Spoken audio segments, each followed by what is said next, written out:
नमस्कार, मैं हूं दिव्या तिवारी। स्वागत है आपका। आप अभी तक में बात करेंगे उत्तर प्रदेश की कुछ खास खबरों की। धर्मनगरी अयोध्या में 26 वर्षों के बाद अब श्री राम लला के सायंकालीन 6:30 बजे आरती पूजा में श्रद्धालुओं के प्रवेश को सशर्त अनुमति मिली है, जिसके लिए ट्रस्ट द्वारा आरती में शामिल होने वाले श्रद्धालुओं को QR कोड युक्त पास जारी करेगा। रामनगरी अयोध्या में भव्य मंदिर निर्माण का काम भी शुरू होने के साथ ही श्रद्धालुओं के लिए बड़ी सुविधा ट्रस्ट ने दी है। पहले से जो तीर्थ यात्री आते थे उनको दर्शन मार्ग से सीधे बाहर कर दिया जाता था। दर्शन के बाद जो आरती आदि की व्यवस्था भगवान की नित्य प्रति चलती है, प्रातःकाल से लेकर रात्रि शयन आरती तक, उसमें दर्शनार्थी सामान्य रूप से भाग नहीं ले पाता था।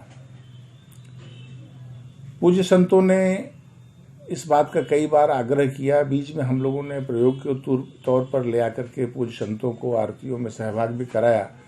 सबका आग्रह था कि सामान्य भक्तों को भी इसमें सहभाग करना चाहिए। तो वर्तमान अस्थायी मंदिर जहाँ पर भगवान रामलला इस समय विद्यमान है, उसके सामने 60 से 70 लोगों की बैठने की व्यवस्था है। ट्रस्ट के सभी बंधुओं ने विचार करके कहा कि अब भक्तों को भी थोड़ा इसमें सहभाग किया जाए। प्रशासन के सहयोग से ये काम प्रारंभ हुआ है।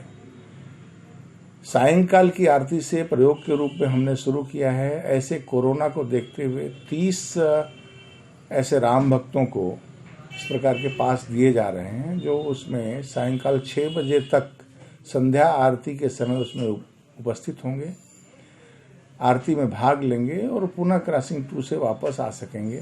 उनको रुकने की व्यवस्था रहेगी पर आरती में भाग लेने। गोंडा में दरिंदों ने एक किशोरी के साथ दुष्कर्म जैसे घटना को अंजाम दिया है। इस तरह की घटनाएं आम होती जा रही हैं।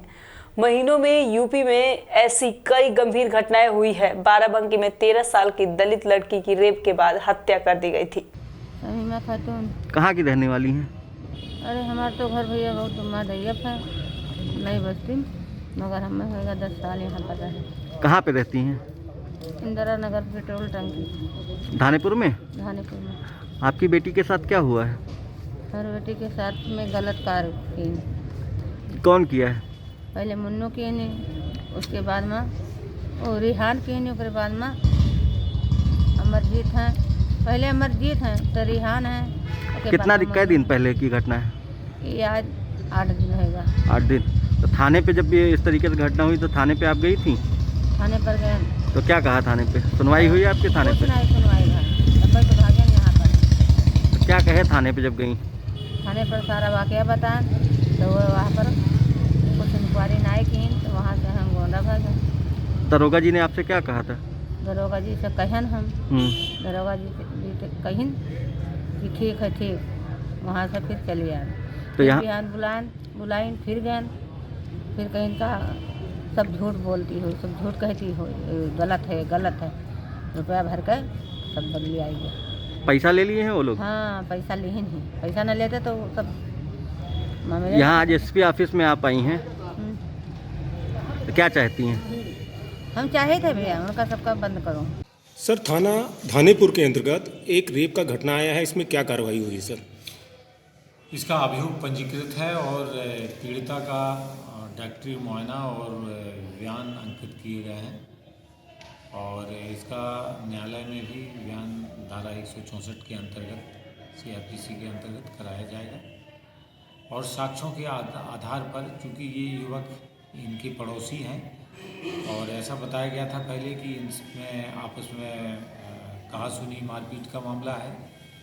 बाद में जब ये बयानों के आधार पे ये बताया गया कि इस तरह की घटना हुई है, तो सुसंगत धाराओं में इसको दर्ज किया गया है और इसमें पूरी विधिक कार्रवाई की जाएगी। योगी सरकार ने यूपी में महिलाओं की सुरक्षा की लक्ष्मण रेखा खींच दी है। उत्तर प्रदेश में महिलाओं के लिए देश में सबसे सुरक्षित राज्य बन गया है। NCRB के ताजा आंकड़ों ने इसकी तस्दीक कर दी है। NCRB की रिपोर्ट के मुताबिक देश के 21 बड़े राज्यों के मुकाबले यूपी में महिला अपराध के आंकड़े सबसे कम हैं। राष्ट्रीय औसत मुकाबले भी उत्तर प्रदेश में महिला अपराध के मामले में कम है। उत्तर प्रदेश की राजधानी लखनऊ में मऊ के पूर्व ब्लॉक प्रमुख अजीत सिंह हत्याकांड के मामले में संदिग्ध लाल स्टर SUV को पुलिस ने बरामद कर लिया है। गोमती नगर के विभूति खंड के रोहतास फ्लूमेरिया अपार्टमेंट में ये गाड़ी बरामद हुई है। पुलिस अब कार से सबूत जुटाने में लगी है। डस्टर बरामद होने के बाद माना जा रहा है कि हत्याकांड के बाद शूटर इसी अपार्टमेंट में रुके थे।